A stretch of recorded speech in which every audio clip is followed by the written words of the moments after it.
వరము సేవ చేయడం కూడా ఆశమాసి అందరికి కూడా సేవ చేసే భాగ్యం రాదు.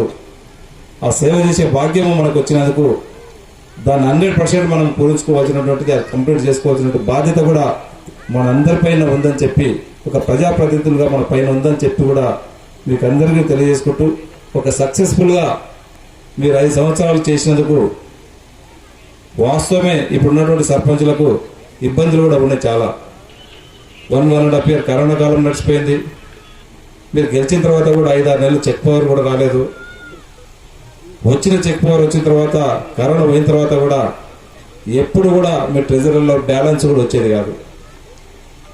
చూసినాం గత ప్రభుత్వము 74 రాజ్యాంగాన్ని తుంగలో దొక్కినటువంటి ప్రభుత్వం అంటే గత ప్రభుత్వమే. ఎందుకంటే ఇంతకుముందు నేను జడ్పీటీసీగా ఉన్నా, సేమ్ అప్పుడు సునీత మహేందర్ రెడ్డి మేడమే